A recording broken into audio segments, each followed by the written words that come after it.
सर्वशक्तिमान की संतान हो, तुम सर्वशक्तिमान की संतान हो। कौन कहता है महज इंसान हो, सर्वशक्तिमान की संतान हो, तुम सर्वशक्तिमान की संतान हो।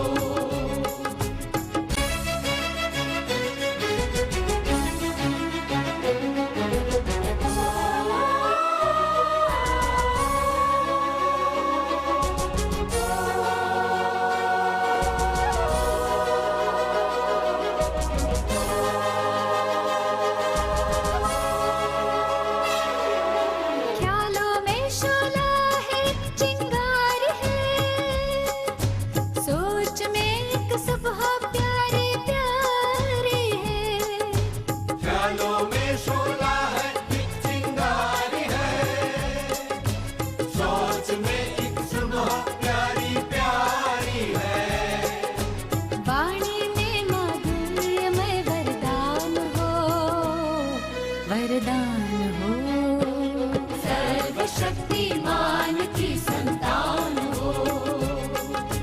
कौन कहता है महज इंसान हो, सर्वशक्तिमान की संतान हो।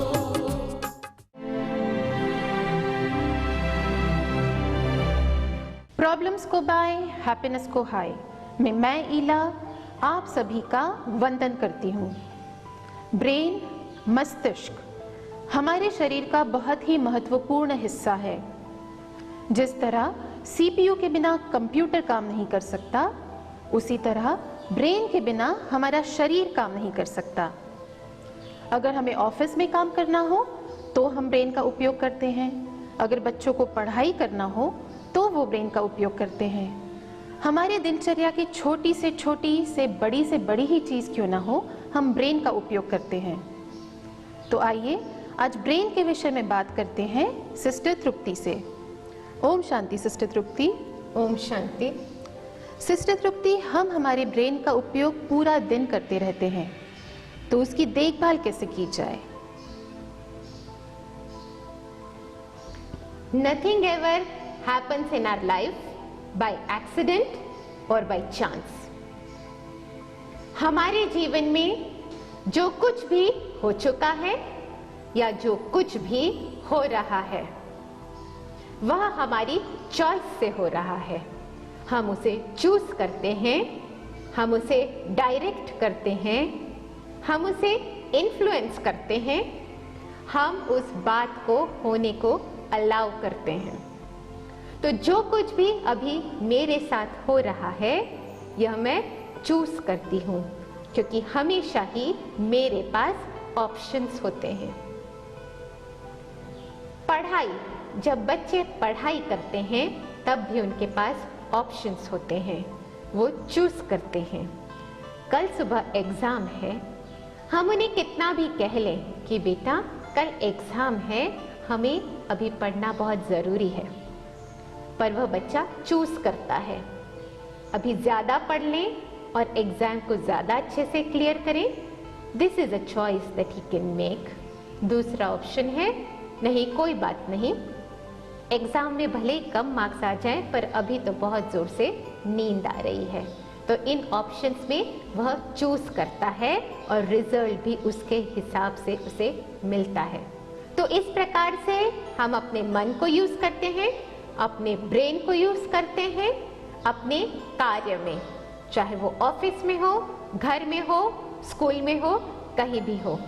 हम अपने मन और ब्रेन का इस्तेमाल करके डिसीजंस लेते हैं।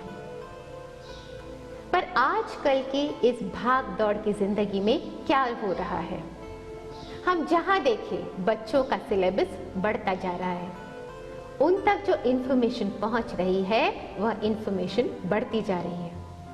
ऑफिस में काम जहां देखे वहां यह सुनाई आता है कि काम बढ़ता जा रहा है, और इस इंफॉर्मेशन ओवरलोड के कारण कहीं ना कहीं स्ट्रेस, टेंशन, तनाव बढ़ता जा रहा है।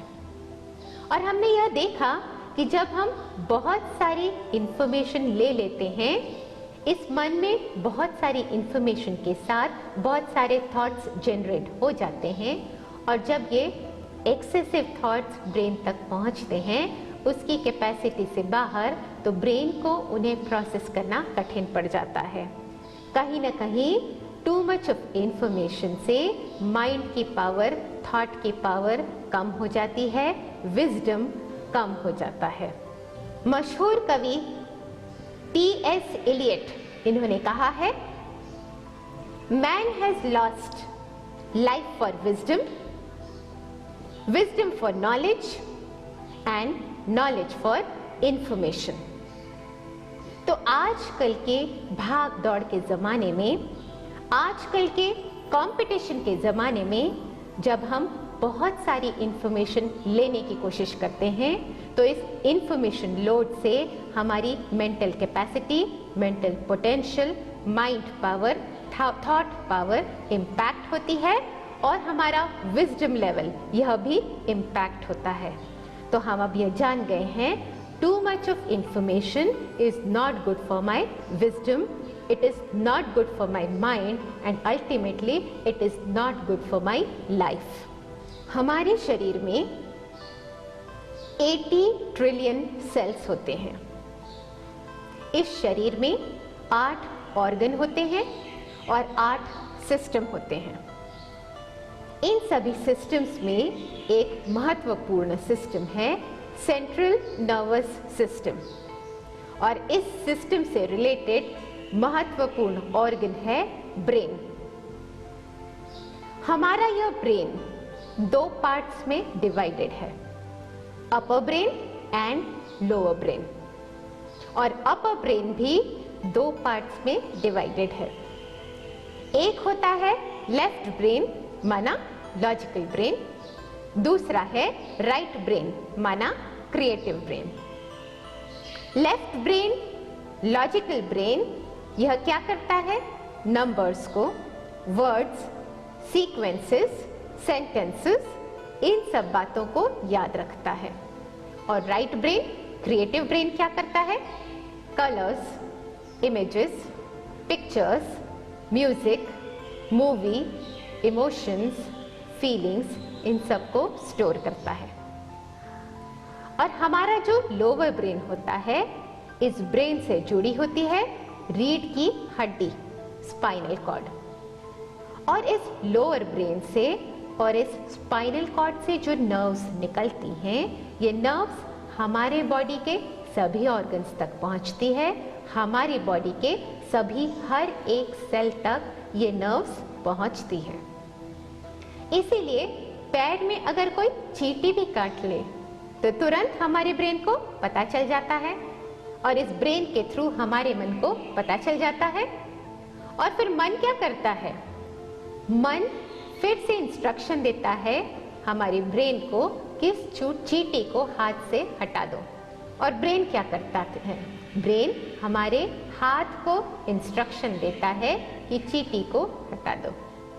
तो इस प्रकार से हमारे बॉडी के 80 ट्रिलियन सेल्स तक इस ब्रेन से निकलती नर्व्स पहुंच रही हैं और हर सेल से ब्रेन जुड़ा हुआ है। इसीलिए कहते हैं ब्रेन कंट्रोल सेंटर है। ब्रेन क्या है, हेडक्वार्टर है और यही कंट्रोल सेंटर हमारे बॉडी को कंट्रोल करता है, गवर्न करता है, गाइड करता है मन की सहायता से। इसीलिए यह ब्रेन बहुत ही इम्पोर्टेंट ऑर्गन है हमारे बॉडी का, कुदरत का बहुत ही नायाब तोहफा है। यह ऐसा सीपीयू है जिसे कोई ह्यूमन बीइंग बना नहीं सकता। तो यह जो ब्रेन ह्यूमन बीइंग्स में होता है, इसी प्रकार का ब्रेन एनिमल्स में भी होता है। तो क्या हम जानते हैं कि ह्यूमन बीइंग्स के ब्रेन में और एनिमल्स के ब्रेन में क्या फर्क है? एक रिसर्च के अनुसार ह्यूमन बीइंग्स का और मंकीज का डीएनए 99% सिमिलर है। माना ह्यूमन बीइंग्स का ब्रेन और मंकी का ब्रेन लगभग 99% समान है, पर दिखने में हमें तो 99% अंतर नजर आता है जब हम एनिमल्स को देखते हैं और ह्यूमन बींग्स को देखते हैं। तो जब 99% हमारी बॉडी सेम है, हमारा डीएनए सेम है, तो इतना बड़ा फर्क क्यों नजर आता है? वह फर्क है 1% के फर्क के कारण। 1% difference makes the entire difference. Human beings ने क्या किया? ह्यूमन बींग्स को भी चलना पड़ता है और अपने चलने को आसान बनाने के लिए, अपने मूवमेंट को इजी बनाने के लिए ह्यूमन बींग्स ने इन्वेंट किया व्हील। एनिमल्स को भी चलना पड़ता है, पर उन्होंने व्हील के इन्वेंशन के बारे में सोचा भी नहीं होगा। ह्यूमन बींग्स को जरूरत है अपने नॉलेज को बढ़ाने की, इंटेलिजेंस को बढ़ाने की, अवेयरनेस को बढ़ाने की कि आसपास क्या चल रहा है। तो ह्यूमन बींग्स ने क्या किया? स्कूल्स खोले, कॉलेजेस खोले, एजुकेशन सिस्टम खोला। एनिमल्स को भी जरूरत है कि वे जाने कि आसपास क्या चल रहा है। कोई ऐसा जानवर तो नहीं जिससे हमें खतरा हो, पर उन्होंने कभी भी यह इन्वेंशन करने की सोची भी नहीं, उन्होंने कभी कोई इन्वेंशन नहीं किया। अगर 99% हम में सिमिलैरिटी है, तो फिर हम इतना बड़ा डिफरेंस क्यों देखते हैं? कारण है ह्यूमन बीइंग्स के पास क्रिएटिव ब्रेन, राइट ब्रेन है, जिसका ह्यूमन बीइंग्स इस्तेमाल करते हैं और उसे इस्तेमाल करके वो जिस प्रकार का इन्वेंशन, डिस्कवरी करना चाहें वे कर सकते हैं। तो ह्यूमन बीइंग्स के ब्रेन का पोटेंशियल हमने देखा बहुत ज़्यादा है। और अगर हम देखें कि हम इस ब्रेन को, इस पोटेंशियल को क्या पूरी तरह इस्तेमाल करते हैं, तो रिसर्चर्स के अनुसार सबसे ज़्यादा जब हम ब्रेन का इस्तेमाल करते हैं तो वो होते साइंटिस्ट जो इन्वेंशंस करते हैं, डिस्कवरीज करते हैं, और हम सोचते हैं कि वे ब्रेन का सबसे ज़्यादा उपयोग करते हैं। तो कितना वो ब्रेन का उपयोग करते हैं? वो ब्रेन को 9%, 8% इस लेवल तक उसका उपयोग कर सकते हैं एट द मैक्स। तो इसका मतलब 90%, 91% ऑफ अनयूज्ड पोटेंशियल, हमारे ब्रेन के पास इतना पोटेंशियल है जो अनयूज्ड है, हम कभी उसे एक्सप्लोर ही नहीं करते, हम कभी उसके पोटेंशियल को देखने की कोशिश ही नहीं करते। तो सिस्टर तृप्ति, क्या हम हमारे संपूर्ण ब्रेन का उपयोग नहीं कर पाते? क्या कोई ऐसा तरीका है जिससे हम पूरा का पूरा पोटेंशियल यूज कर सके हमारा? अभी हम बात कर रहे हैं 3D हेल्थ केयर के बारे में। 3D माना mind, body and soul. Brain का पोटेंशियल मैक्सिमम लेवल तक यूटिलाइज करने के लिए ज़रूरी है कि हम माइंड का पोटेंशियल मैक्सिमम लेवल तक यूज़ करें, माना माइंड के एनर्जी लेवल को मैक्सिमाइज करें। बॉडी माना ब्रेन से रिलेटेड हम क्या कर सकते हैं? ब्रेन को तंदुरुस्त रखने के लिए शुद्ध सात्विक आहार, बैलेंस डाइट, रेगुलर एक्सरसाइजेस, इन सब से ब्रेन का ख्याल रखा जा सकता है। और सोल माना स्पिरिट, हम सोल और स्पिरिचुअल एनर्जी की मदद से ब्रेन को चार्ज कर सकते हैं और ब्रेन के पोटेंशियल को बढ़ा सकते हैं। तो ब्रेन की कैपेसिटी को, ब्रेन के पोटेंशियल को बढ़ा के हम बॉडी के किसी भी ऑर्गन के पोटेंशियल को, बॉडी के किसी भी ऑर्गन की कैपेसिटी को बढ़ा सकते हैं। हमारे 5 सेंस ऑर्गन्स होते हैं: आँख, कान, नाक, मुंह, टच। हमने ये देखा है कुछ लोग जो नेत्रहीन होते हैं, नेत्र अगर उनका साथ नहीं देते तो उनके जो दूसरे ऑर्गन्स हैं, कान, नाक, इनकी सहायता से वो ज़्यादा देखने लगते हैं, देखने का काम करने लगते हैं। तो उनके कान डेवलप होने लगते हैं, उनकी नाक डेवलप होने लगती है एक नॉर्मल इंसान से ज़्यादा। एक हम कुत्ते का एग्जाम्पल लें।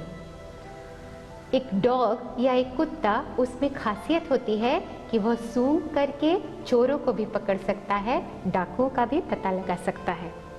तो उनका नाक इस लेवल तक बढ़ा हुआ होता है, उनके सेंस ऑर्गन इतना ज़्यादा पोटेंशियल उनमें होता है कि वह नाक की सहायता से वो सब कुछ भी देख सकते हैं जो हम ह्यूमन बीइंग्स नहीं देख सकते हैं। तो इस प्रकार से ब्रेन की सहायता से हम अपने बॉडी के किसी भी ऑर्गन की पोटेंशियल बढ़ा सकते हैं। ब्रेन के पोटेंशियल को तो बढ़ा ही सकते हैं, दूसरे ऑर्गन्स को भी उनका यूटिलाइजेशन मैक्सिमाइज कर सकते हैं। तो क्या ब्रेन की पावर बढ़ा के ही हम हमारे दूसरे बॉडी पार्ट्स की पावर बढ़ा सकते हैं या हमें कुछ और भी उपाय करना चाहिए? ब्रेन माना मस्तिष्क। ब्रेन एक फिजिकल ऑर्गन है, इसका वेट लगभग 250 ग्राम है। इस ब्रेन को आंखों से देखा जा सकता है, इस ब्रेन को हाथों से छुआ जा सकता है। It has some weight. और इसी प्रकार अगर हम मन की बात करें तो मन ये मेटाफिजिकल है, इनविजिबल है, सूक्ष्म है, जो आंखों से नहीं देखा जा सकता, इसे हम हाथों से छू नहीं सकते। Mind is a power, mind is energy. और ब्रेन क्या है? ब्रेन एक इंस्ट्रूमेंट है जो इस एनर्जी के आधार पर चलता है। Brain is like a control centre of this body. तो यह कंट्रोल सेंटर अपने आप इस बॉडी को कंट्रोल नहीं कर सकता। इस कंट्रोल सेंटर को कंट्रोल करने वाला, चलाने वाला जो ताकत है, यह जो एनर्जी है, वह माइंड है। तो mind is energy, brain is physical, और brain is an instrument which is used by this energy. Sister Tripti, अब तक हमको ये लगता था कि मन, ब्रेन, मस्तिष्क एक ही चीज़ें हैं, पर अब पता चला कि ब्रेन फिजिकल एंटिटी है और मन एक सूक्ष्म शक्ति है जिसे कि देखा नहीं जा सकता। तो सिस्टर तृप्ति, ये ब्रेन से रिलेटेड क्या क्या बीमारियां हो सकती हैं? ब्रेन एक फिजिकल ऑर्गन है, बहुत ही महत्वपूर्ण हिस्सा है हमारे शरीर का, कंट्रोलिंग सेंटर है हमारे शरीर का। तो ब्रेन की केयर 3D हेल्थ केयर के फॉर्मूले से हम करेंगे। 3D माना माइंड, बॉडी, सोल। माइंड, मन को साफ रखें, स्वच्छ रखें। मन में अगर भय आ जाता है, फियर आ जाता है और भय के आधार पर टेंशन, चिंताएं हो जाती हैं, तो क्या होता है? मन में थॉट्स, भय से रिलेटेड थॉट्स, फियर से रिलेटेड थॉट्स, इनसिक्योरिटी से रिलेटेड थॉट्स बढ़ जाते हैं।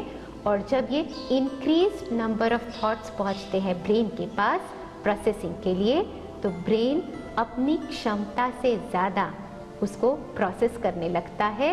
और इस प्रोसेसिंग में क्या होता है? जब number of thoughts 20 to 30 thoughts normally generate करता है माइंड, पर भय के कारण, फियर के कारण, इनसिक्योरिटी के कारण जब number of thoughts go beyond 30 या बियॉन्ड 40, तो ब्रेन प्रोसेस नहीं कर पाता इतने सारे इंस्ट्रक्शंस की, इतने सारे थॉट्स की, और कभी कभी यह हैंग भी हो जाता है, जैसे कंप्यूटर हैंग हो जाता है। तो ब्रेन के लिए यह ज़रूरी है कि हम सीमित मात्रा में थॉट्स क्रिएट करें, डरे नहीं। Fear is not good for my brain. और अगर फियर को भगाना हो तो हमें क्या करना होता है? हमें नॉलेज, ज्ञान, ट्रुथ, अवेयरनेस में रहना होगा। तो हम क्या करते हैं? फियर को दूर भगाने के लिए we stop, check and change. जो फियरफुल थॉट था उसे हम चेंज करते हैं इनटू अ पॉजिटिव थॉट। कैसे? ज्ञान के आधार पर, नॉलेज के आधार पर। और अगर फियर की बात करें तो सबसे बड़ा फियर अभी हम लोगों में, ह्यूमन मैनकाइंड में क्या है? डेथ, मृत्यु। यह हमारा अंतिम और सबसे बड़ा भय है। और जब ज्ञान के आधार पर हमें यह पता चल जाता है कि मृत्यु तो शरीर की होती है। आई द सोल, मेरी मृत्यु नहीं हो सकती। आई द सोल, मैं तो अमर हूँ। जब इस प्रकार के थॉट्स हम क्रिएट करने लगते हैं तो किसी भी प्रकार के भय से हमें मुक्ति मिल सकती है, छुटकारा मिल सकता है। तो अगर इस ब्रेन में, अगर इस मन में भय से रिलेटेड थॉट्स हो तो हमें क्या करना है? Stop, check and change. उस भय को हमें बदलना होगा पॉजिटिव, सशक्त, नॉलेजफुल स्टेट के साथ, ज्ञान के आधार पर, नॉलेज के आधार पर। तो यह तो हुई मन की बात। और इस मन के साथ साथ जुड़ा हुआ है तन, माना बॉडी, और ब्रेन की केयर करेंगे। इस ब्रेन माना फिजिकल ऑर्गन की केयर करेंगे, बैलेंस डाइट लेंगे, नियमित डाइट लेंगे, कोई भी अपना आहार, कोई भी मील स्किप नहीं करेंगे, ब्रेकफास्ट ज़रूर लेके ऑफिस में जाएंगे और नियमित एक्सरसाइजेस करेंगे और नियमित मेडिकल चेकअप करेंगे। तो यह तो बात हुई बॉडी की, माना फिजिकल ऑर्गन, ब्रेन की। और जब हम पहुंचते हैं अपने थर्ड डायमेंशन, माना सोल या स्पिरिट, ज़रूरत है हमारे इस बॉडी को स्पिरिचुअल एनर्जी से भरने की। तो हम देखते हैं ब्रेन के पास कौन सा चक्र होता है। हमने देखा ब्रेन के पास जो चक्र होता है उसे कहते हैं आज्ञा चक्र, उसे थर्ड आई चक्र भी कहते हैं। जब हम ज्ञान से भरे हुए होते हैं, नॉलेज से भरे हुए होते हैं, ट्रुथ से भरे हुए होते हैं, ऑनेस्टी से भरे हुए होते हैं, तब यह चक्र क्या होता है? खिला हुआ होता है, खुला हुआ होता है। और तब क्या होता है? स्पिरिचुअल एनर्जी, वॉयलेट कलर की स्पिरिचुअल एनर्जी इस चक्र के थ्रू हमारे ब्रेन तक लगातार पहुंचती रहती है और हमारे चक्र को के थ्रू हमारे ब्रेन को लगातार एनर्जाइज करती रहती है। और उससे क्या होता है? मन भी सुचारू रूप से चलता है, ब्रेन भी सुचारू रूप से चलता है और हम क्या हो जाते हैं? हेल्दी। ब्रेन से रिलेटेड प्रॉब्लम्स, इंटेलेक्ट से रिलेटेड प्रॉब्लम्स, आँखों से रिलेटेड प्रॉब्लम्स, ये सारी प्रॉब्लम्स हमारी दूर हो जाती हैं। ब्रेन हमारा निरोगी होता जाता है, सशक्त, पावरफुल हो जाता है। और बच्चों के लिए स्पेशली उनकी बुद्धि का विकास होता है, उन्हें मानसिक बल मिलता है और बच्चों को यह अपनी पढ़ाई के लिए बहुत, इस चक्र का खुलना बहुत आवश्यक है। तो आज से हम क्या करेंगे? नियमित एक्सरसाइज करेंगे अपने स्पिरिचुअल लेवल को बढ़ाने के लिए। आज्ञा चक्र या थर्ड आई चक्र को खोलते रहने के लिए नियमित अभ्यास की ज़रूरत है। सुबह शाम 10-10 मिनट का हम अभ्यास करेंगे। और हम क्या अभ्यास करेंगे? हम यह विजुअलाइज करेंगे कि वॉयलेट कलर की रेज सुप्रीम पावर से, सुप्रीम सोल से, सुप्रीम सोल क्या है? It's a point of light. तो उस पॉइंट ऑफ लाइट से वॉयलेट कलर की रेज निकलकर मुझ आत्मा में समा रही हैं। आई द सोल, मैं आत्मा भ्रुकुटी के मध्य निवास करती हूँ। मुझ आत्मा में वॉयलेट कलर की ज्ञान भरी किरणें भरती जा रही हैं, भरती जा रही हैं। और मुझ आत्मा से ये वॉयलेट कलर की ज्ञान भरी किरणें ब्रेन तक पहुँच रही हैं, ब्रेन के हर पार्ट तक पहुँच रही हैं। ब्रेन की प्रॉब्लम्स दूर हो रही हैं, ब्रेन स्ट्रॉन्ग होता जा रहा है, ब्रेन पावरफुल होता जा रहा है। तो इस प्रकार के चिंतन, इस प्रकार के थॉट्स हम सभी, बच्चे हों या बड़े हों या बूढ़े हों, हम सभी रोज सुबह और रोज शाम नियमित रूप से इस प्रकार का अभ्यास करेंगे तो हम ज़रूर पाएंगे हमारी मेंटल एबिलिटीज़ बढ़ेंगी और हमारा ब्रेन भी स्वस्थ हो जाएगा। तो सिस्टर तृप्ति, ब्रेन हमें दिया हुआ कुदरत का एक अनमोल तोहफा है, तो हमें इसकी केयर करनी है और इसको और सींचना है। मन एक इनविजिबल एंटिटी है, जो कि हमें आंखों से नहीं दिखती, यह एक सूक्ष्म शक्ति है। तो हमें इसकी केयर करनी है थर्ड आई चक्र खोल के। ब्रेन के बारे में आपने हमें जो इन्फॉर्मेशन दी उसके लिए मैं आपका आभार मानती हूँ। धन्यवाद सिस्टर तृप्ति। तो आज से हम सभी कहेंगे ब्रेन प्रॉब्लम्स को बाय, हैप्पीनेस को हाई। तो आज के लिए इतना ही। कल वापस इसी जगह इसी वक्त हम फिर मिलेंगे आपसे। तब तक के लिए ओम शांति।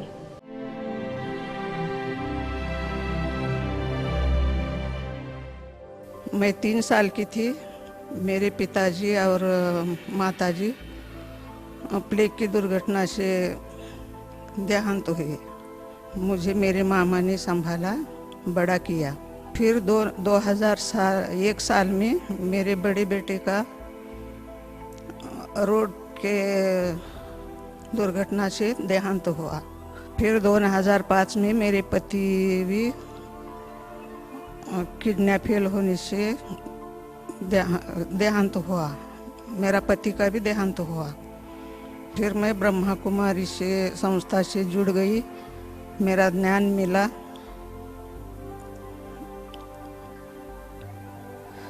मैं शिव बाबा को धन्यवाद शुक्रिया चाहती हूँ। ओम शांति।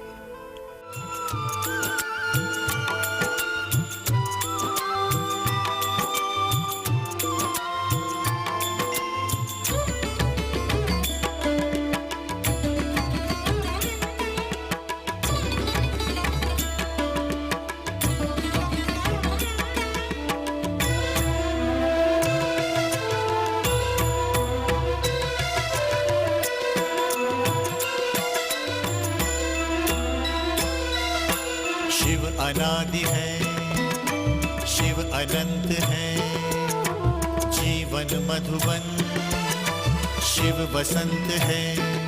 मधुबन का स्वयं श्रृंगार करता, मधुबन का स्वयं श्रृंगार करता। हर कली हर फूल से वो प्यार करता, हर कली हर फूल से वो प्यार करता। शिव अनादि है, शिव अनंत है, जीवन मधुबन शिव बसंत है।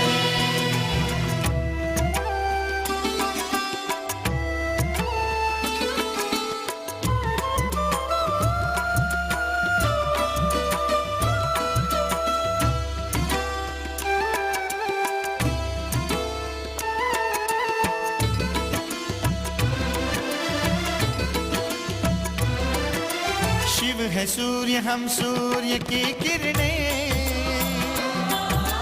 ज्ञान उजाला शिव से पाना है।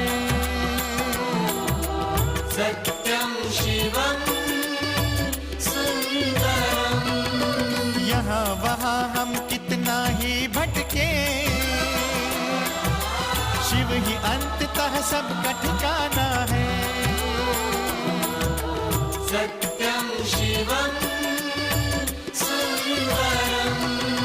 शिव समुद्र है, हम सरिताएं, मधुर मिलन के स्वप्न सजाए। शिव सहज